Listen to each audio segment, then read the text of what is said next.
Elon Musk sat down with CNBC, maybe one of the most important things you'll hear today. First of all, here's a smart guy, the new CEO of Twitter, the CEO of Tesla, runs CEO of SpaceX. He's an entrepreneur. Guy's brilliant.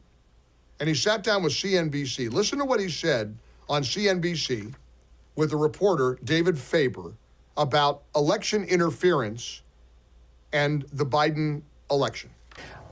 You do some tweets that seem to be, or at least give support to some who would call others conspiracy theories. Well, yes, but I mean, honestly, some of these conspiracy theories have turned out to be true. Which ones? Well, like the Hunter Biden laptop. That's true. Yeah. Yeah. So, that was a pretty big deal. There was Twitter and others engaged in active suppression of information that was relevant to the public. That's a terrible thing that happened. That's election interference. But that's election interference? Of course it is. Now, this is why the left is lighting their hair on fire over this guy, because he's calling him out. He's pointing out suppressing a story that was damaging to Joe Biden. Forget Hunter, this troubled guy. His dad knew what was going on, and everybody knows it. It was election interference. The Democrats want to scream about Trump and the Russians and collusion and election interference. What did they do to Trump? How did they assist Joe Biden? But then it gets interesting. You see, Elon Musk has called out George Soros. Elon Musk has criticized George Soros on Twitter, saying that he is engaged in destroying civilization. And listen to this exchange when the reporter challenges Elon Musk's criticism of the billionaire activist who funds radical, progressive district attorneys and prosecutors to harm American communities. But how do you make a choice? You don't see, I mean, in terms of when you're going to engage. I mean, for example, even today, Elon, you tweeted this thing about George Soros. Well, I'm looking for it because I want to make sure I quote it properly. But, I mean, you know what you wrote. But you basically... It reminds me of Magneto. It's just like, calm down, people. This is not like made a federal case out of it. You also...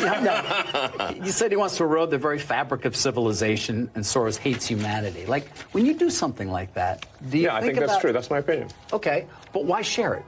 Why share it? Especially, why share it when people who buy Teslas may not agree with you, advertisers on Twitter may not agree with you? Why not just say, hey, I think this. You can tell me. We can talk about it over there. You can tell your friends. But why share it widely? I mean, this is freedom of speech. I'm allowed to say what I want. You absolutely are. But I'm trying to understand why you do, because you have to know it's got it puts you in the middle of the partisan divide in the country. It makes you a lightning rod for criticism. I mean, do you like that? People today saying he's an anti-Semite. I don't think you are. No, I'm definitely. I'm like a pro-Semite, if anything.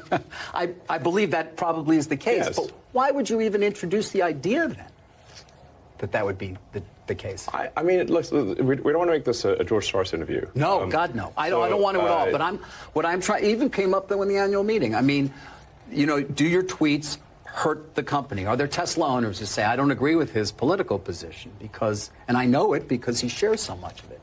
Or are there advertisers on Twitter that Linda Yaccarino will come and say, you got to stop, man. Or, I can't get these ads because of some of the things you tweet. Now, did you hear that exchange when Elon Musk said, yeah, that's true. I called out Elon Musk. That's my opinion. And the interviewer says, why share it? Why should the head of a platform like Twitter, which is all about free expression, share your opinion? Isn't that astounding? And he pushed back hard on the criticism of George Soros. And here, after a 12-second pause, this is what Elon Musk said. I'm reminded of the scene in The Princess Bride. Great movie. Great movie. Where he confronts the person who killed his father. And he says,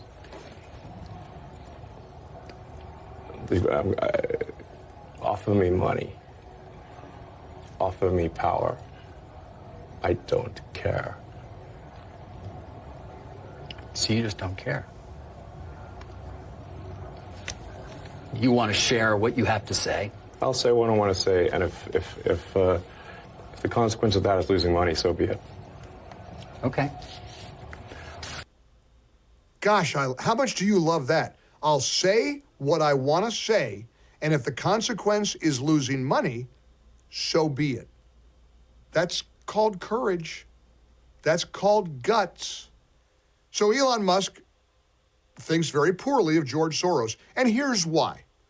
This David Sachs writes a pretty compelling tweet. Listen to this. George Soros has been so uniquely destructive to law and order in American cities that there's a name for the carnage he has wrought. It's called Soros DAs. His organization described its strategy to Politico in a 2016 article. It would change the law, not by going through the legislatures, but rather by buying underfunded district attorney elections. His DAs would then change the law through the abuse of prosecutorial discretion. Soros' strategy has worked because few were paying attention to hyper-local DA elections. No one expected out-of-town money to come in and seek to radically change their quality of life. Alvin Bragg has radically changed New York's quality of life. Go through the list. Philadelphia, Baltimore, San Francisco, until, they impeached him. Now that the results are clear, writes David Sachs, many more people are finally paying attention. This has caused some in the mainstream media and left-wing political groups to attempt to portray any criticism of George Soros as anti-Semitism. This is absurd. Soros sought to have an outsized impact on public policy. He should not be immune from criticism. In any other context, the influence of money in politics would be a legitimate topic of conversation. Indeed, it is highly appropriate in a democracy to recognize when a special interest has subverted the public interest. Now, Elon Musk takes that tweet and retweets it and puts his own post. Here was Elon Musk's comment to that tweet. What I just read to you from David Sachs, Elon Musk said, was perfectly said. Among other things, George Soros astutely identified a massive arbitrage opportunity in district attorney elections where a relatively small amount of money has outsized influence. Soros's instructions to his pet prosecutors were essentially to minimize prosecuting even violent criminals. That's why a criminal, someone who had already stabbed his roommate, could brutally assault comedian Dave Chappelle on stage with that same deadly weapon and yet receive merely a misdemeanor. See, that's the game that Soros plays. That's the game that the Alvin Braggs of the world play. Take felonies and reduce them to misdemeanors, not prosecuting violent people under the guise of social justice. We got to let black people go free. We got to let brown people go free. If you're a person of color, we don't want to put you behind bars, even if you're a violent criminal, because, well, we're progressives. And that's the George Soros way. So George Soros is justifiably criticized by Elon Musk. And what does the left say? Over at the far left New Republic, headline, Elon Musk goes full anti-Semite. Listen to the Washington Post. Now, when I first saw this, I thought this has got to be the Babylon Bee. Nope, it's the Washington Post. Headline, Musk says George Soros hates humanity, compares him to a Jewish supervillain. A Jewish supervillain, because Magneto is Jewish. Don't you know? This is the actual article in the Washington Post. I kid you not, I'm going to read it word for word, and I swear to you, it's actually in the Washington Post. Quote, Elon Musk made a series of attacks on George Soros overnight, tweeting that the Jewish-born investor and liberal philanthropist, that's how they describe him. On his business card, it says, I'm a Jewish-born investor and I'm a liberal philanthropist. That's all I am. I'm like a Democrat Santa Claus. That's all I am if I'm George Soros. That's the Washington Post's description of this activist, this radical activist who has laid out his playbook. He's not quiet about it. This isn't a secret. In fact, Musk retweeted the Politico article in 2016, but there were more recent articles in the New York Times and the Wall Street Journal where Soros confirms trying to radically transform communities with social change like this, letting violent criminals go free. He defends it. He's proud of it. The Washington Post goes on to say, and again, not the Babylon Bee, the Washington Post.